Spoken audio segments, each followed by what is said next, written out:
Yes. A hard Guinness. Hide the beer. Hide the Guinness. Hide the Guinness. Hide the Guinness. No, I don't. The thing is, I don't know how to feel about alcohol and stuff on here because I drink beer. You know, I love a pint. Yeah. But I don't want to promote it. No. Do you know what I mean? Yeah. But we are actually rolling, by the way. I like to start like just without telling anybody. Oh, okay. Because then it just feels great, man. Because we just had a little chit chat. We've been here. You know, everyone knows where the beer's hidden. You know. Right. Here we are today. Very special Luton's Deadpool podcast because we have someone who I've been a fan of before we even knew each other, and who's been a fan of mine. Yeah. Probably like one of the first people. Oh, really? Yeah, because you saw me over last year Christmas, wasn't it? I did. It was last year Christmas because I was dressed as Santa. Yes. Right, you remember that? Yes. Yeah, so without further ado, welcome to Luton's Deadpool podcast with myself, Luton's Deadpool, and my good friend, Cole Connelly. Hello. How are you doing, Cole? I'm all right.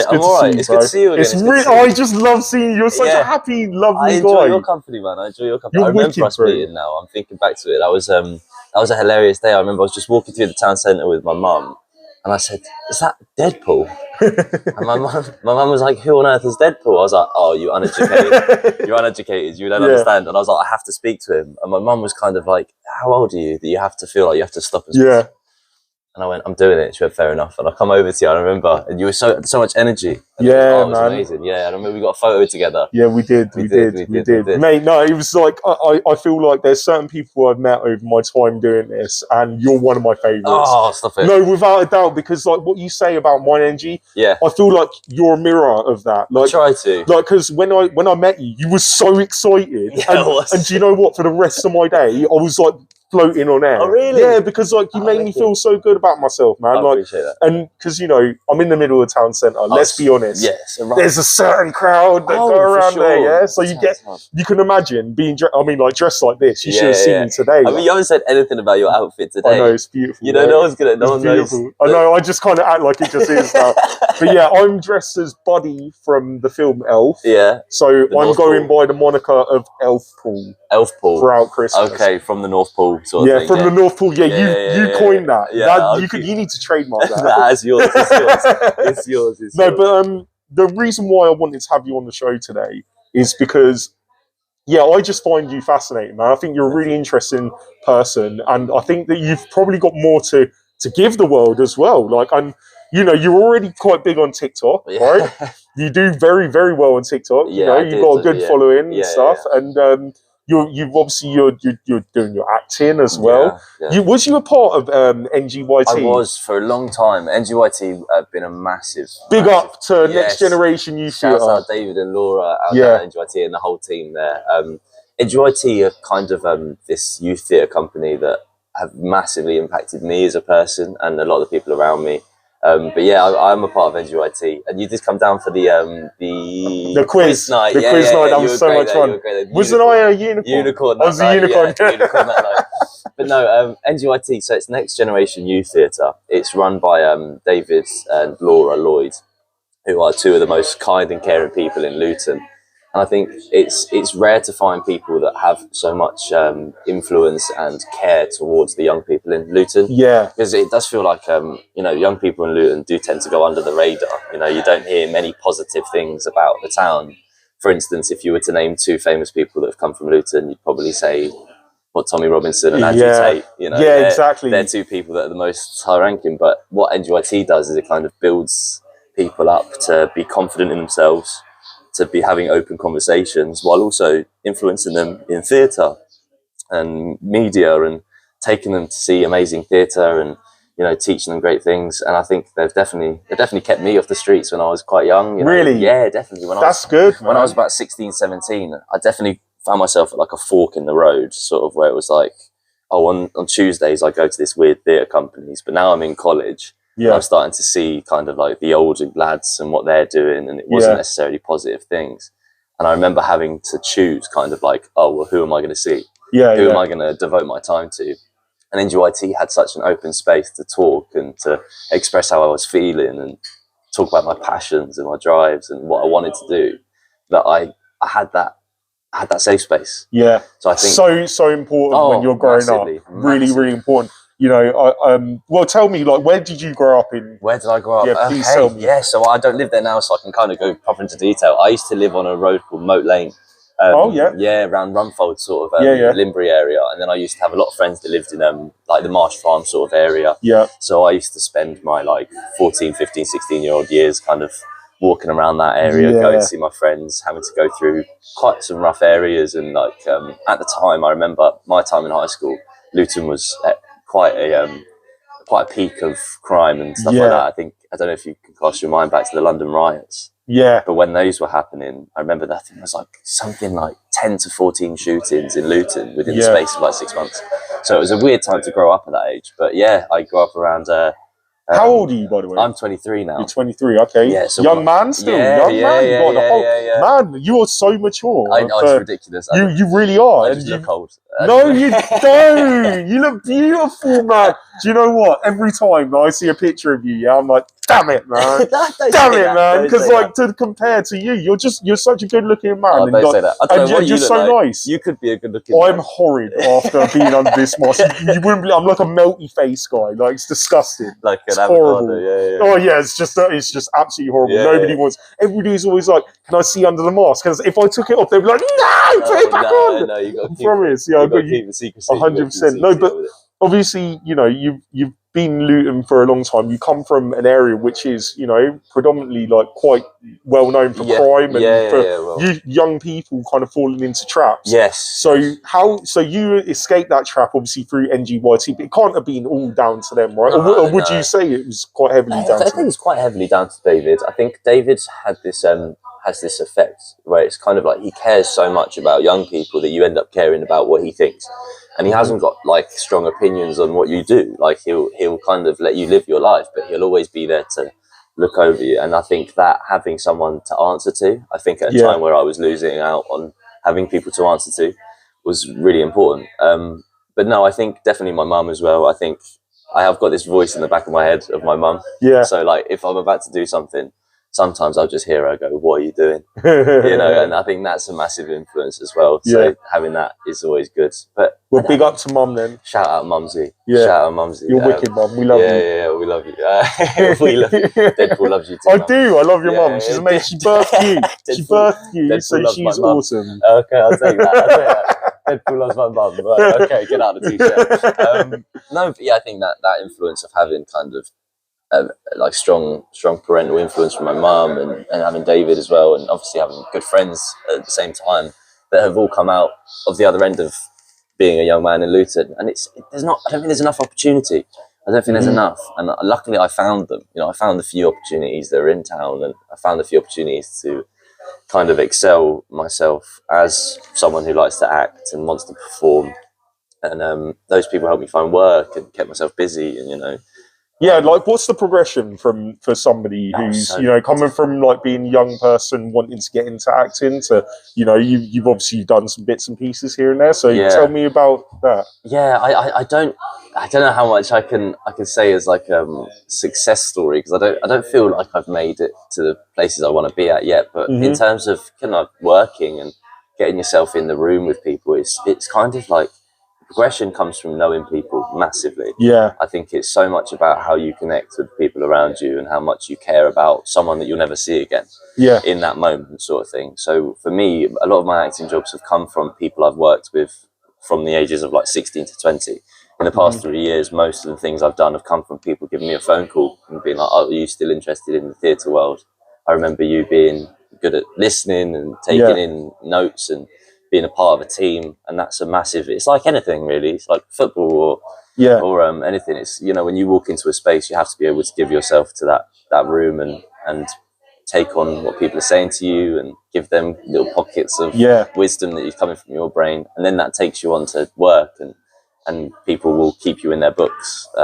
So I've been very lucky to have used being in the room with people to keep them in my log. The same reason you've called me up to do the podcast. Exactly. It's that connection that we made when we first met, and then every time I see you, I'll always talk to you and say, how are you doing, how's work? Well, dude, to be honest with you, like that, the way that you've been with me has been like one of the reasons why I haven't given up, because I get people like you who come and show me belief and faith and trust and like just so much kindness and friendliness, and there's like good jokes and banter. Like I genuinely love it. Every time I see you, I get so excited. I can't believe that I'm actually seeing you again, because you seem like the kind of person who is just gonna flitter away and I'll never see again. Oh, like, no. do you know what I mean? No, I hope you stay like kind of around here 100%. so that then we can see each other over the years. 100%. I can follow your career and see how you develop and Thank stuff. you. And hopefully I can help you, you know? Yeah, well, that's the thing. That's where it comes in. It's that want to help each other, and I want to be a part of a community that's working. So I haven't, when it comes to saying I'm an actor, I haven't been on, BBC One, ITV as the main character. I haven't been in the West End on the stage. I haven't. But what I have done is I've been a part of a lot of the stuff for Dunstable Town Council. They're constantly getting me in their books to do their videos just for promoting the council, to do dressing up as silly characters in the town and helping with the kids. And then there's shows like recently did a show, R&D, so like a development of a show in Watford at the Palace Theatre, which was amazing. But that was from someone I worked with when I was 16, who I hadn't seen for 7 years. I hadn't seen her for 7 years or spoken to her for 7 years. And she called me up. She just remembered. She remembered me from a college show that I did. And she worked on that college show as a writer. And she said that there was something about the way I spoke her writing, which really touched me. And that's given me a big so drive. nice when you get like a callback from a long time ago. I like you say about giving up the Deadpool thing. A lot of the time, especially in the climate of a town where a lot of us are having to pay rent and having to work hard, and not a lot of us have mortgages where we've paid them off, and families are struggling, and it's a low income town. To have someone call you up to do your dream, like your dream job, and get paid for it. That's amazing, right? It's unreal. It's such a good feeling. Yeah, because isn't that like kind of a bit of a problem with the creative industry in Luton? 100%. Obviously, like you say, a lot of the people who are going into this place that are from Luton are from low-income families. So to decide to become an actor, it's a big choice. Oh my gosh, you must be getting paid absolute peanuts. At first. Yeah. It's still out. Hey, the big one's coming, man. I'm telling you, you're a special guy. I know it. We need to connect you with Colin Salmon. Oh, he's great. I've met Colin. Have you met him? Yeah, I've met him a few times. Colin's great. So he's a patron of NJIT. Yeah, he is. So he funds money into NJIT because Colin's amazing. I remember he's really influential to us at NJIT as well. I say us, I'm not a part of the theatre company. I'm an alumni forever sort of thing. Hopefully one day a patron too. But he's great. They've brought him in for shows. He's come to watch us in performances. He also, during lockdown, he did a Q&A evening with us. So he came on Zoom. Yeah, I saw that. He was there for like 2-3 hours. That's crazy. Just talking to us. And I remember I asked him a question. I was like, is there anything I'm awful at reading. So I can read and I love to read, but I'm awful at picking up a book and reading it. So I was like, I need a book to read. I was like, is there anything you recommend? And he went on this like spiel for half an hour about a book about fungus. No way. How it's attached to everything and how everything. Oh, like mycelium, right? Yeah, everything leads back to fungus. And I remember just hearing him speak was enough for me to be like, yeah, because he's a powerful guy in how he speaks, right? Yeah, and he made us all feel like we can do it. Yeah, and I think he come from a low income background as well. If you look into his story, I'd recommend, if you're listening to this, look up Colin Salmon, and if you can watch any interviews or see what his life was like. He's a Luton boy, and I think he was homeless for a while, and I think he had some struggles in his process, but it kind of just adds into that. Even if you are from somewhere that's a struggle, you can go on and prosper and make it, as long as you have hard work and effort. You have to understand when you're doing anything like that you've got to accept some kind of loss, because you're not going to have all the riches and all the wealth in the world at first. 100%. It's going to be a gradual process, and I'm so glad that someone like him came from this town, 100%. and because that is the story that needs to be repeated. Because there's so many kids. I meet kids all the time. I've got kids that follow me on TikTok and stuff, and they message me like all this inspirational stuff that they want to do, and I say the same thing to them every time. Just keep working hard. Like, forget about any outside influence. Like, man, when I was a kid, I had this big problem. I still have this problem to this day. Whenever I open up with an idea to someone, right, they instantly shoot it down. Really? Yes, because I've got crazy ideas. Okay. Let me, like, so for instance, I'm looking at jumping out of an aeroplane in March. Yeah. Okay. Which isn't that crazy. No, but combined with all the other things I'm doing in March, it becomes crazy. So I'm jumping out of an aeroplane. Cool. Yeah. Love that. I'm hosting an art gala. Love that. Yeah. It's so great. Yeah. I'm gonna create this brand new like annual challenge. Called the Luton Chicken Challenge. Right. Okay. It's a work in progress at the moment, but it's going to involve a panel of judges and getting loads of different chicken shops to bring chicken to me. That's genius. It's great, isn't it? I'm just going to host it in town centre, basically. Who shot that down? Who shot that down? So many people, you wouldn't believe. No, that's great. And then I'm going to Africa, and I'm going to stay in the suit for 5 days. I'm not taking it off, I'm going to go with as many suitcases as they'll let me take, filled with children's clothes and toys, because there's a guy out there. I've already shouted him out on my podcast, but I'm going to shout him out again. Boubacar, I love you. Boubacar is amazing. He's from Gambia. I have a weird, like, big following in Gambia. I don't know why. Yeah, I have no idea why. They've just, like, picked up on me and they love me for some reason. So I'm going to go there. I'm going to deliver some clothes, and then I'm going to make a trek from Gambia to Egypt. I have 5 days to do it. Oof. Yeah. See, now when I've told people that, they're just like, it's not going to work. You're an idiot. No, or they just laugh and then leave the room, right? That's small dreamers. Yeah, I like to call them small dreamers. That's a good point. They're people that wake up. Like, when I wake up from a big dream, you know, when you have a dream and it's mental, and you wake up and you're like, what on earth just happened? Yeah. Some people push that to the back. Other people like remember it throughout the day. What does that mean? Yeah, like, throughout the day. We think about that crazy dream that they have, and if you take that into daydreaming, you know, a lot of people will have those big dreams and they'll let themselves ponder on it because it's not out of reality. It's possible because you're having it in the day, but a lot of people treat daydreams and night dreams the same. Well, yeah, like I mean, I'm very aware of. I don't know how you'll feel about this. I believe in the muse, right? The muse as a mythical kind of being, right? Not necessarily to say that it's a real thing, but I believe in getting out of your own way. Whenever you've got an idea, there's always this thing. What happens in creativity that I find where you get this great idea, right?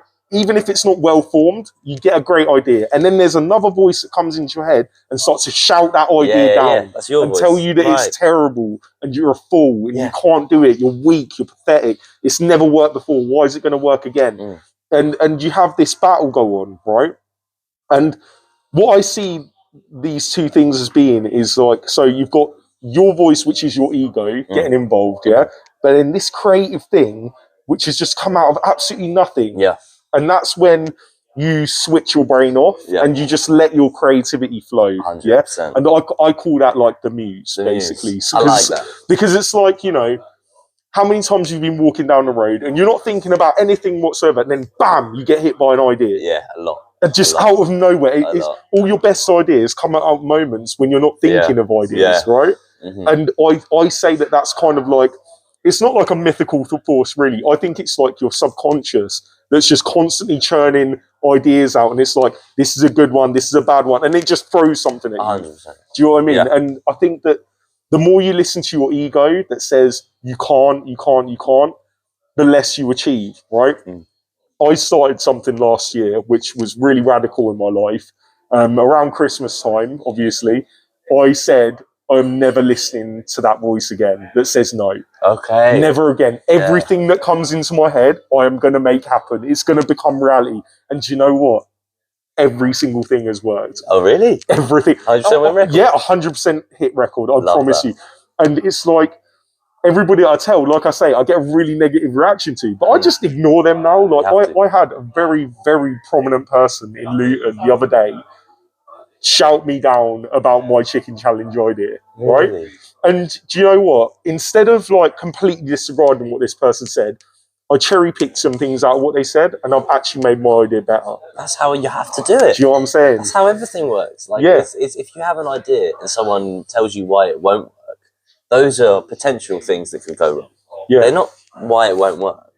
That's potential things that could go wrong. Make a contingency plan. Innit? Instead of just saying, no, forget the idea now, it's not going to work. Instead go, okay, so then that's a problem. How can I make a solution out of that? You don't succeed. There's a guy that I was an apprentice to who who used to say to me, there is no such thing as problems, Yeah. only solutions waiting to be found. Isn't that Yeah, beautiful, right? it's fact. It is fact, yeah. fact. Like, I mean, you tell me, has there been times in your life when you've had people sort of shoot down trying ideas? to, yeah. Oh, 100%.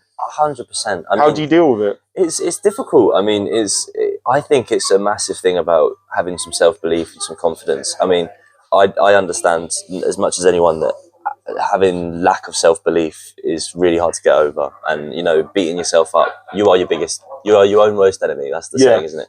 And I have been to myself a lot of the time. Like, I definitely have thrown away opportunities that have been handed to me because I've seen it as bigger than me. And that was when I was younger, and it was kind of this fear of trying something and failing. And I think it takes a lot for me to get past that. But when you do get past that initial fear of failure, you start to appreciate the process more. So, like, for example, I'm trying to think now to like an example of when I've had a good idea. It's so hard when you're on the spot. I mean, the TikTok stuff's a big one, because the TikTok stuff is quite random. I don't think I appreciate the TikTok stuff very much compared to like the. You're very laid back about it. I have to say, you're very laid back about it. I find I struggle to relate to a lot of the energy on that app. You know, I think TikTok's full of people that are very much. This is what I'm thinking. I'm going to type it. Yeah. This is what I think. I'm going to type it. I don't like that. I'm going to tell you. I think you're attractive. I'm going to tell you. Like, it's very immediate, and I've never quite responded to that as well. You need a bit more time to think on it, yeah, right? I like it. If I appreciate a video, I'll drop a like and write something positive, sure. But when you're getting like overload of like negative or an overload of like quite creepy and weird messages where people are saying things that are making you feel like unsafe, that can knock your confidence. But with the start of TikTok, it was kind of like I had this idea to like make some dad jokes and turn them into funny skits, and I was like, I think this could work. Now your stuff's very funny, man. I was really confident in it when I first started. So that was that self-belief and this strange idea where I was like, I'm going to build a TikTok from dad jokes, and then I'm going to use it for something else. Yeah. Have I used it for something else? No, not necessarily, because I don't think I've found the right audience and platform to build up on the acting stuff. I don't think, maybe when I've tried, it hasn't gone down as well. Yeah. But the matter is, I tried. Yeah. You know, and in the process of trying to get an acting career from TikTok, what I've done is I've built actually a really nice fan base, and quite a lot of people that have helped me out with other ideas. Yeah. You know, people that have messaged me and be like, oh, you should definitely do these videos again, or you should definitely try to do that again. I really enjoyed this. And to my friends and the people around me, a lot of the ideas and the videos I was churning out were cringy, and they because it's me. I know, right? Yeah. And I find it cringy too because it's me. Yeah. And as my friend, I respect that, because if I, you know, can I tell you something? when I make a video, I never watch it. I have to watch it. I never watch anything that I make. Like all of these podcasts, I haven't watched them. I don't watch any of them. You haven't watched any don't of watch them? any of them. No, I don't even do it for editing purposes or anything. No, I don't care. I literally, when I do my editing, I put my intro in and I put my outro in, and then I post it. Nice. That's it. Nothing else. Because that's healthy. It's not. Healthy. I don't know. Like, I've said a lot of stupid shit. Yeah. Is it healthy? That's a great point. I don't know. Like, I mean, for you, obviously, I don't know how helpful that might be for you. For me, I think because I'm anonymous, I can kind of get away with a bit more. Do you know what I mean? I hear it. I think it's definitely worth being able to process yourself in something without thinking too much.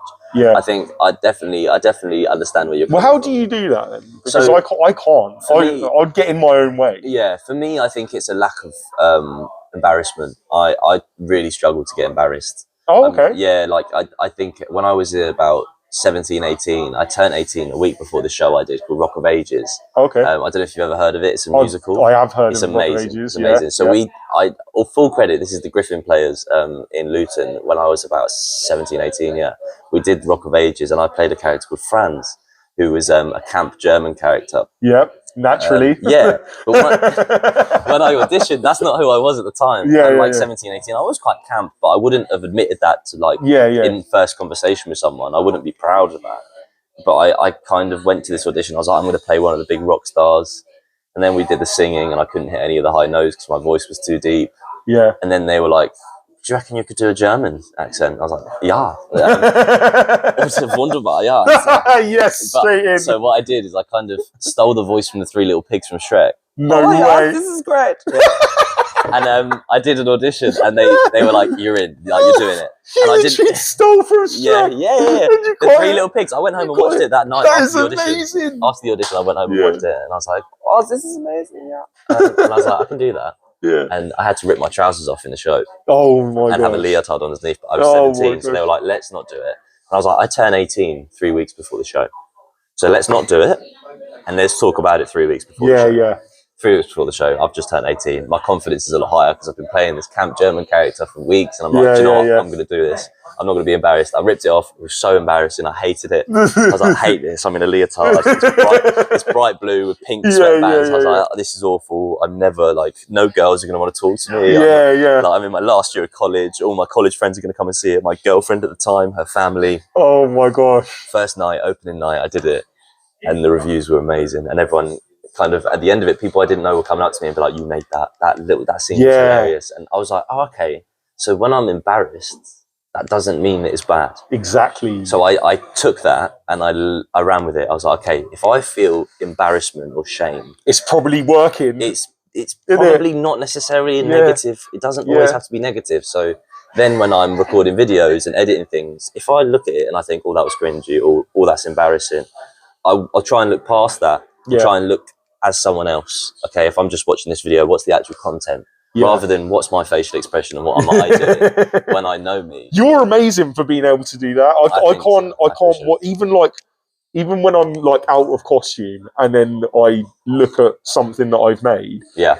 I can't help but delete the thing after I watch it. Yeah, I hate it. Oh, no. I hate myself so much. It's actually unreal. No, but it's like kind of, I think it's like going back to that ego thing.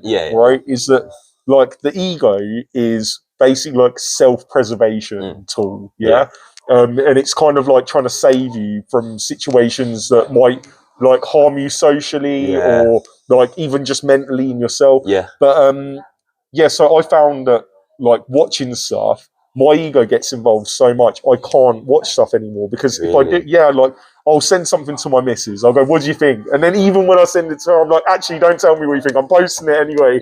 I'll ask like I have a co-host who does the show with me sometimes, Jack, and I'll write up the like bit before on Spotify where it's like, "What's the show about?" And stuff. And I just go with it, one take. One write, that's it. One draft. I don't ever mess about with. There's value. There's value in edit.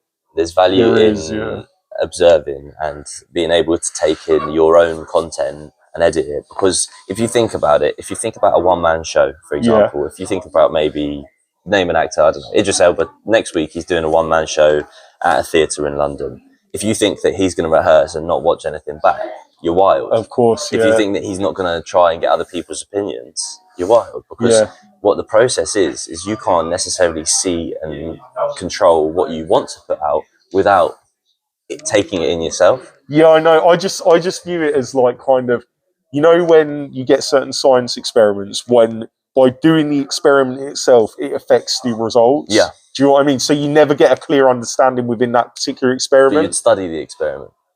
Yeah, I mean, so I can see what you're saying, but my problem is the second I watch myself, I can't show anyone. So it's a problem. So like for me, I can't, like, I'm my worst critic, right? And if anything, like, there's criticism, but then there's like over criticism. Oh, 100%. And with me, I over criticize myself, and I don't give myself any credit. And I'm saying this now, and I sound like a crazy person because later on, I like right now, I'm like, give yourself a break, blah blah. But then if I watch this back, I'll delete the whole thing. Yeah. Oh, speaking of which, let me make sure this is working. Yeah. Good shout. It's working. Let me just touch the screen a little bit. I like to just touch the screen a little bit to make sure. I'm so sorry, this is so weird. I'm just going to hide behind this menu. Yeah, just hide for a little while. Okay, that's fine. I'm back. I'm back. Menus. There's a lot of by the way, let's give a shout out to the pub, Oh, big time, the Barrels. We are here at the Barrels pub in Stopsley. It is a great spot, isn't it beautiful? Oh, it's lovely. I love it here. Such a festive feeling. It's a nice, quiet pub. It's a good place if you want to come do work. Yeah, it's a great place. You've got a screen. Like, look, this is a screen right here, people. Whoa, hold on. I know. When you're eating your food, you can have the TV on. Oh, that's kind of cool. How amazing is that? Cool. Yeah, I didn't know that. The owner, Shaun, is an absolute gent. Okay. He's been the best host so far for me. Out of all the places I've gone to, Shaun has been the best. He's just amazing. really welcoming to my guests. I mean, you obviously had Yeah, a little yeah, chat no, with him I quickly. did, yeah. But yeah, this is for me like the best pub in Luton. On certain nights they have bands in and stuff as well, and it's just like a really good atmosphere. Yeah. They host a lot of charity events as Oh, well. really? Yeah, just awesome people, like real centre of the community. I need to come back up here a bit more. You do bring your friends. I will. Seriously, Shaun would love to have you. He's I a great guy. The Barrels used to be a place that, I mean, most people in Luton would look at and go, "This is one of the most dangerous pubs around," right? Because you know we've had problems over the years. Shaun has stamped it out. Oh, really? Stamped it out. It's all gone. This is a family-friendly environment, but then it's also somewhere you can go with your mates, have a few beers, and then go play pool or whatever. Play a few darts. Like you got the football on in the background. It's great laugh, man. Great laugh. I do love pool. Yeah, trust me. But yeah, big up to the Barrels. Thank you again for having us. No, it's beautiful, just wanted to say that. But yeah, getting back to yourself. Yes. So tell me, what do you see yourself doing now? Oh, great question. Great question. At the moment, I think I'm quite financially driven. At the moment, I think I've definitely had a bit of struggles with finances in the past year or two, kind of floating between different jobs. A lot of the thing when you're trying to be an actor is finding how you make your passive income. Yeah. What I've done over the years is worked in hospitality and restaurants and stuff like that, the stereotypical way. I've also been, you know, a cleaner and a maintenance man, a carpenter. You know, I've tried to do all these little bits. But for the future, I think I see myself dropping those and having I think my main goal is to be privileged enough and blessed to really focus on the acting. And only be an actor. And only be an actor and a writer and a creative. And if that involves, I love making music as well. Yeah. I love writing a lot of rap music. Okay. You're a bit of a rapper as well. It's secretive. It's very secretive. Yeah, So a lot of people that will watch, if they do watch this, that know me will not know about that. But I love to write rap music. And I've been building kind of a portfolio of songs since I was about 15, 16. I've never released a thing.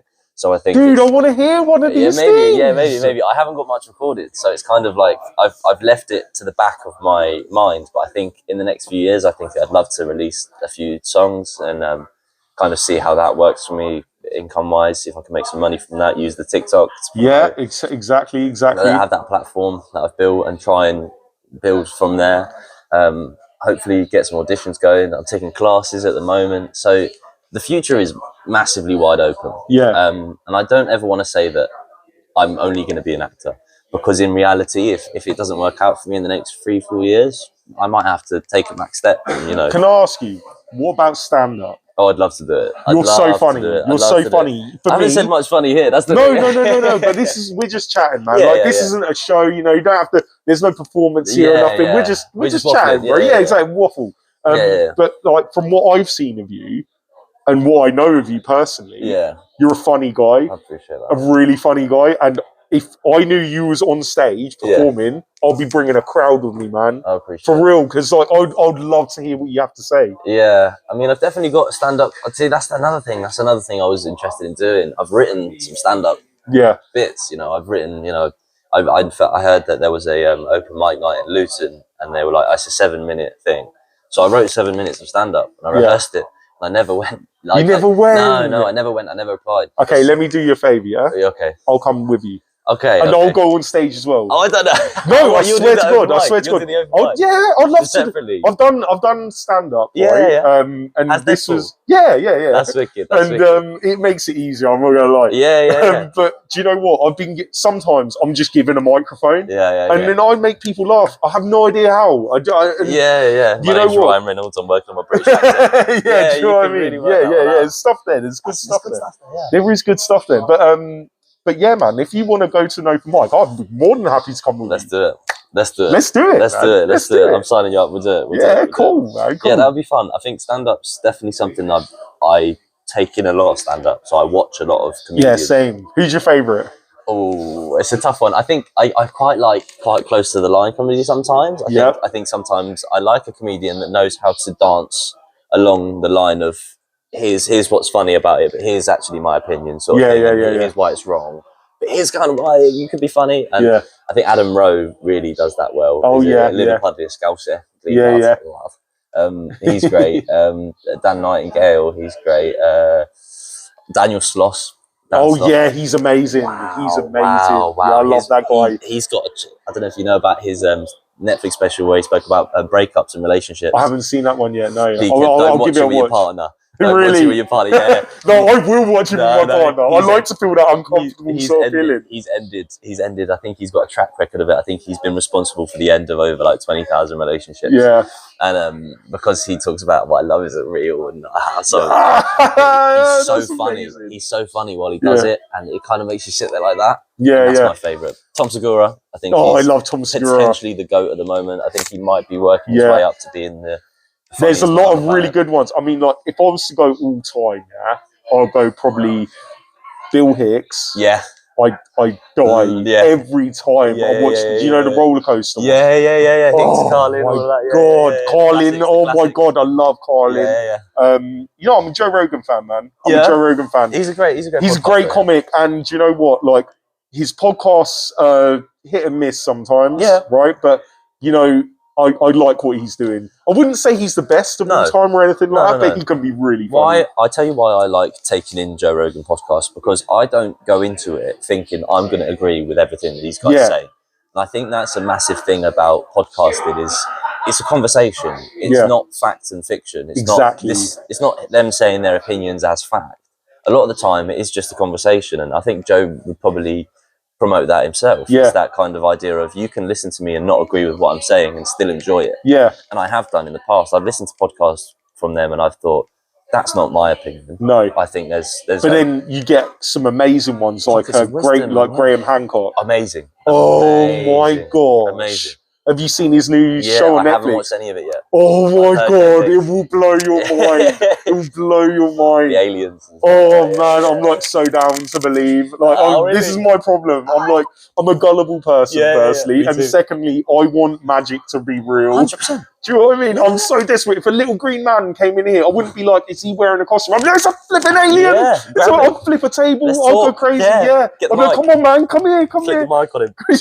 Let's find out what's going on back at home, bro. Like, trust me. Where did you grow up? Yeah. Like, dude, in relation to this in a way as well, I just recently watched Stargate for the first time ever. Yes. Have you seen it? Stargate, the 1994 film, Yeah. Oh my gosh, it is essentially everything that Graham Hancock is saying. It's crazy. It is amazing. It's crazy. It blew my mind. Yeah. Absolutely blew my mind. I normally I'll watch a film sometimes in the bath, right?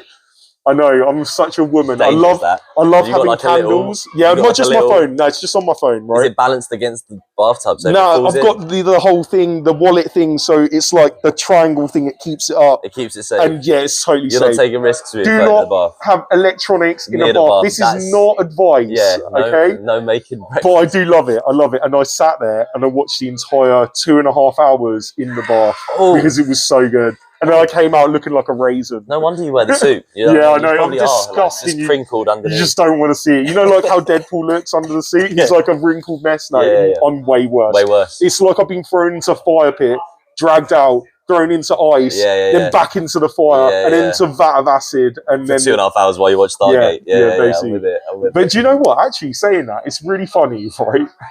Like, the amount of attention I get from women in the suit without knowing what I look like. It's weird, isn't it? How strange is that? I've been there. It's kind of like it's a elusive sort of thing to it. So I've had things where I've had like my whole face covered and painted, and I've been wearing a suit, and it's kind of like that elusiveness. If you're confident and you kind of give off this energy of I'm happy to be wearing this in public, there is that kind of element of I'm interested to find out what's this guy's deal, what's this person's deal, and it does get you attention. Definitely. Yeah, it's so strange though. Like, you don't get that with blokes. Do you know what I mean? Like, if you're a man and you're attracted to a woman, I've never felt attracted to a woman if she doesn't have a face.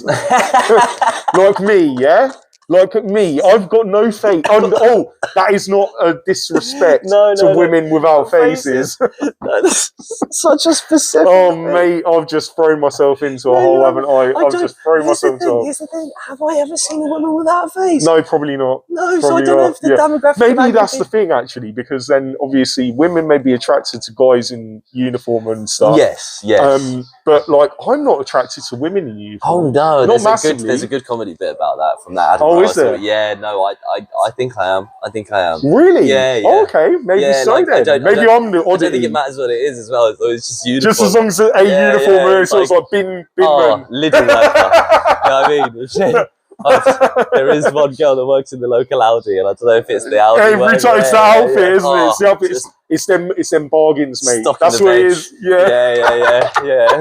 Do you know what I mean? It's sure. Right, anyway, let's move out of that area because I feel like I'm going to put my whole foot in my mouth in any second now. Oh, don't worry, it's fine. People are going to be like, oh, so you like girls that work at Audi? Hi. Now your inbox is going to be flooded. Oh my God, how funny would that be, though? I'm not complaining. That's there, no. Yeah, dude, what is, man? No, I mean, whatever floats your boat, right? I get what you're saying about the whole mask thing. Yeah, I know. I do think it is like more of a female-centric thing to be kind of more attractive. I think guys tend to be attracted more in terms of like a physiological thing. Like, I think we're like, I get that. I think our brains are so hardwired into making babies. It's weird, isn't it? That we're like looking, is your structure going to create a good human? Even when your moral compass is very much different to that. There is kind of that element of that. That's kind of where the whole stereotype of, you know, creepy lads comes from. Yeah, it's kind exactly. of like the excess of that. Yeah. But, you know, you're allowed to be like attracted to people. Yeah. That's fine. You're allowed to be attracted to people physically, and you're allowed to don't you find that nowadays it's kind of like, I think that when I was growing up anyway,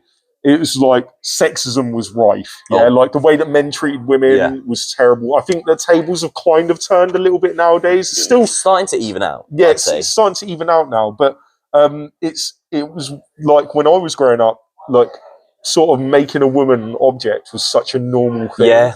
And I'm so glad that that's kind of gone now. There are still people that get wolf whistled out, and it's disgusting. Man, I've got 3 daughters, yeah? So firstly, if anybody has heard me where I'm talking about women and they think that I'm a sexist or whatever, no chance, man. I've got 3 daughters. I love them to death. I support anything that is like women leaders. I think we need more women leaders. 100%, right? 100%. But yeah, I find that nowadays it's like guys are kind of almost being demonized for having that attraction in a way. Even the good guys, like it's like I hear this term a lot lately: masculine toxicity. Right. And like that is definitely a thing. It exists. But then the problem with it is it's determining the whole thing a bit about being masculine is toxic. But it's not. Like I know plenty of men who are extremely masculine blokes, beat their chest monkey men. Do you know what I mean? Go to the gym and they're pumping crazy weights. But then do you know what? They hold doors open for ladies, which I still think is a sweet thing to do. As long as it's the same, I want a girl to open a door for me as well. I tell you who I hold a door for. I hold a door for someone who I think, in the back of my head, I think, would they appreciate that? You know, if it's someone with a crutch or a wheelchair, regardless of the sex, have they got kids? Have they got a buggy? Have they got a pram? I'm holding the door. The gender thing kind of is quite loose to me. I think I grew up with 5 sisters, no brothers, so I was the only guy in my house for a long time. Oh my gosh, I feel so sorry for you. Don't worry, two of them through marriage, so I have 3 sisters through blood, but specifics. But I have lived in a house with just women since I was 14. So it's been me, my mum, my little sister since I was 14. So my female influence is massively important. Same. And that kind of can skew your vision of how the whole masculinity and femininity thing kind of goes about, because I spent so much time around women and strong women at that, that I kind of was affected by that. So when I was going out with my friends who were guys, hearing those kind of like toxic masculine things, which were, you know, wolf whistling and, you know, saying things to girls that were grabbing them and stuff. That's just, I cannot understand that. Yeah, no, it's very, very much a thing that comes from people's like upbringing and comes from people's like experiences and what they've seen and what there's been normalized to them, what they've seen in the media. And then obviously now what's coming through the media is very different. I mean, we've very much recently, I mean, she wasn't very successful. We just had another female prime minister for a very short period of time. Very short, but you know, still, it's a statement. Like when that happens, you have to go, okay, we are willing to vote for a female over a male if that's the right choice. And that should be how we treat things. Is this person suitable for this? Then that's what they get it. Rather than, are they a man or a woman? Where are they from? What's their race? What's their There's Well, class. to be honest with you, I personally think that women should be running more stuff than men. I think so. In the first place, because we're too competitive. Look at New with each Zealand. other. I think Exactly. she How did amazing a great is job. it? It sounds like New Zealand is a place to live at the moment. She did a great job. I mean, during COVID, I think there was no one. I don't think there was a leader in the world that gave a stronger message and was more confident and like happy to be honest on live air, but still be firm as well. Proper firm. Like to some extent, you might be able to say that there were mistakes made. Of course. But politically, I'm not going to get into New Zealand politics. No. On that podcast. Disclaimer: we are not experts on politics. We're not experts in anything. Reality, like I'm experts at being an idiot in a mask. mask. Nice coffee. That's about it. That's about it. If you're looking for a flat white, shout me. There you go, Cole's your guy. No pun intended. But sorry, like, I just. No, that was me. I don't know what I'm on about. But we're not experts, but it's kind of having these open conversations is very important. I think I had these open. I was very lucky as a kid. I was definitely more intent on having female friends than male friends. That's from primary school to high school to college. Like my mum used to say to me, I had 6 female friends when I was in primary school and 1 male friend. Yeah. And the female friends would like treat me normally and I treat them normally, but my male friends would roast, like constantly call me gay and you're gay, you must be gay, say things about me being camp. And I got picked on for it for years, but I found more benefit from a female influence and like a positive reinforcement of, confidence, honesty, rather than like humor and kind of like that's like a lot of it was quite like it can be quite nasty, especially in high school. It can be quite nasty. Talk about girls in a way that I kind of didn't like. But when you talk about like leaders and stuff like that, oh, like, how great, how lucky are we? In Luton, we have a female mayor and we have 2 female MPs. Yeah, that is amazing. Just off the bat for that, because for me, my girls growing up, they've got their heroes. I'm so glad that they've got these 3 women in our town that are doing really good work. Like, I mean, Sarah Owen. Big shout out to Sarah Owen. Yeah. You know Sarah Owen, the MP for Luton North, right? Okay. Sarah Owen is incredible. She's absolutely incredible. She puts questions to people in Parliament that are really hard for them to answer. And when they try to get away from it, she doesn't let them. She doesn't let them. She is incredible. She really believes what she means. And I've had the pleasure of having several conversations where we're fairly good. I'd say Sarah's a friend. We met the other day at a Ghanaian gala, right? Which is for Kente Fest, right?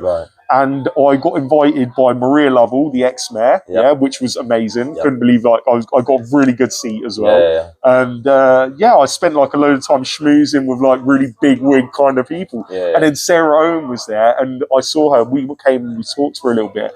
And every time I see her, I just say thank you for being this female role model that my children so desperately need. Like, my wife is an amazing lady and I'm so privileged to have her showing them the way as well. Sure. But you need to see people that aren't your family. Do you know what I mean? To believe that you can do something. Because ultimately, as you're growing up, you start to realise I'm nothing like my parents. Right? Yeah. And I might have some traits like them, but I'm actually nothing like them. You're your own person. And to get it's kind of like for you and David. I bet you and David are quite similar. NGYT. Yeah. I bet there's some things where like you kind of look at him and you're like man, like I've picked up some traits for sure. I mean, his moral compass is amazing. He's got like such a strong heart. He's still very honest. Yeah. So there's that beautiful mix of honesty and kind of like kindness. Yeah. And I think and not like overbearing on you. No. Kind of like a lot of the time, if you show signs that you need help, he'll be there for you. And if you approach him for help, he'll be there for you. But at the same time, he won't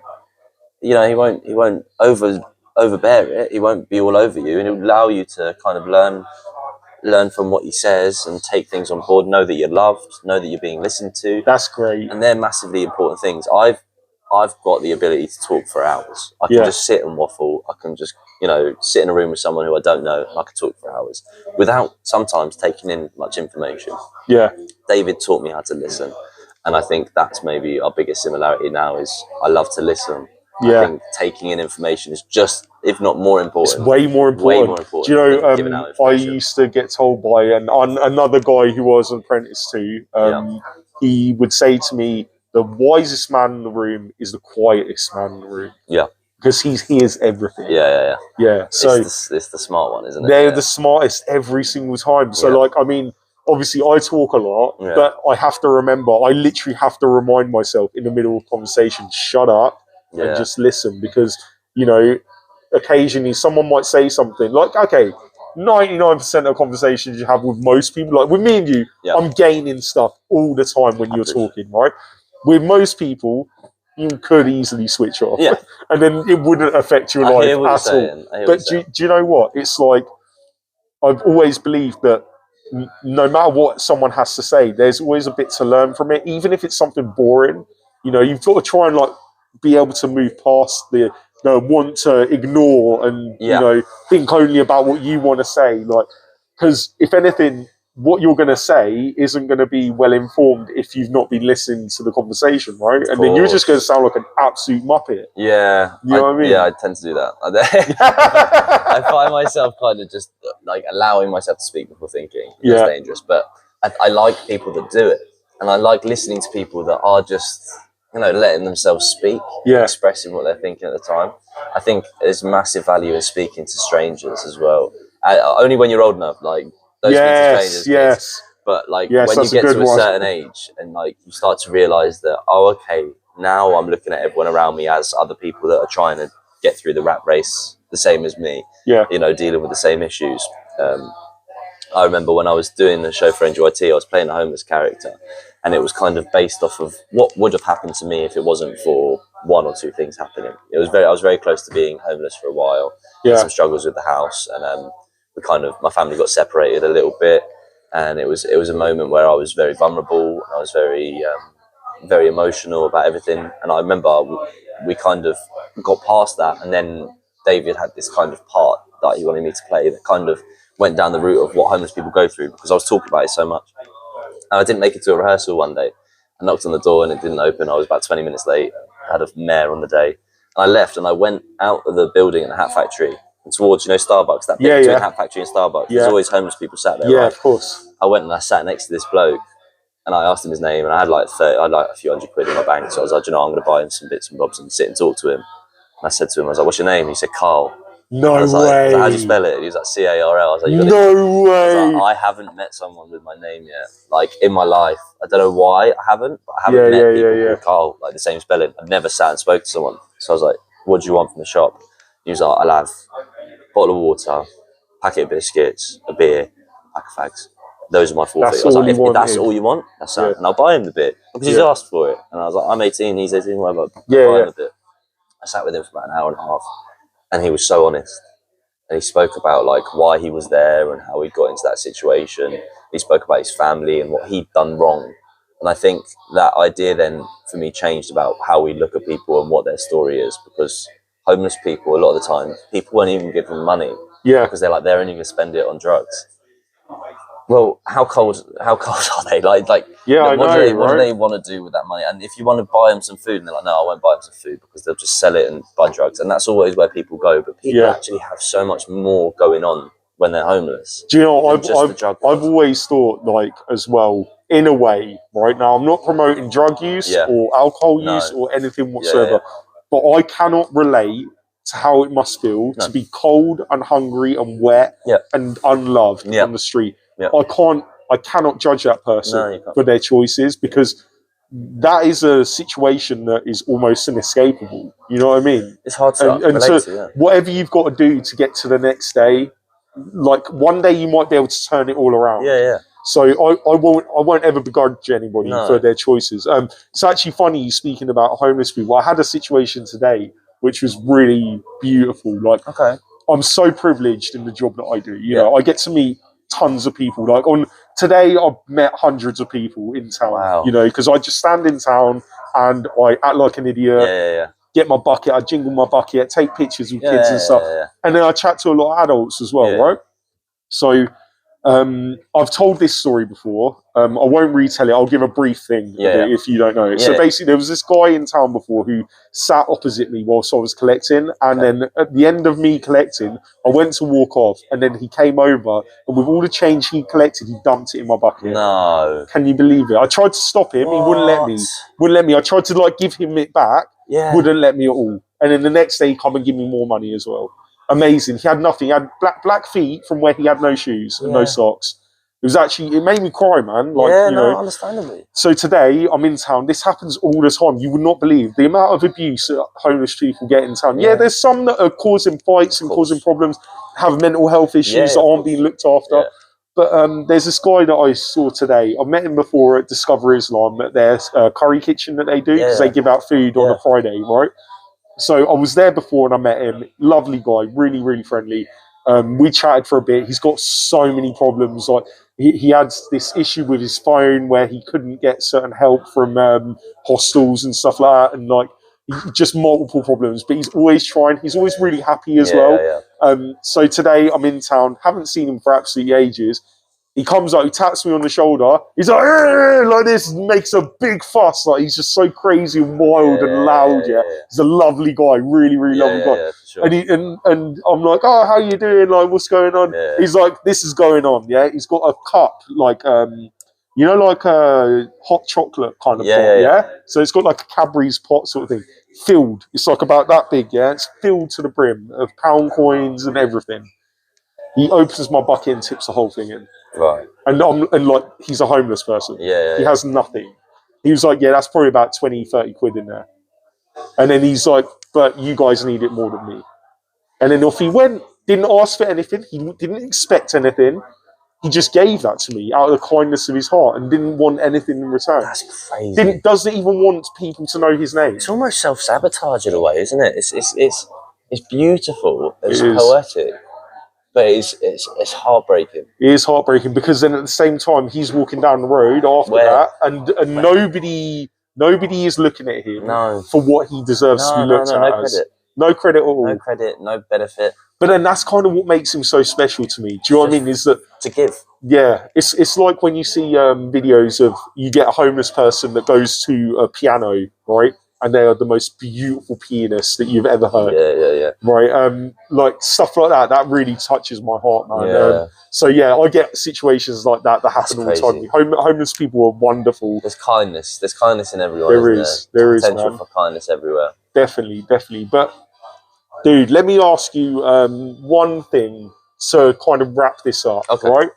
Because this is a really important question, especially the answer coming from you is really important for people out there, the young people that listen to my stuff. Yeah.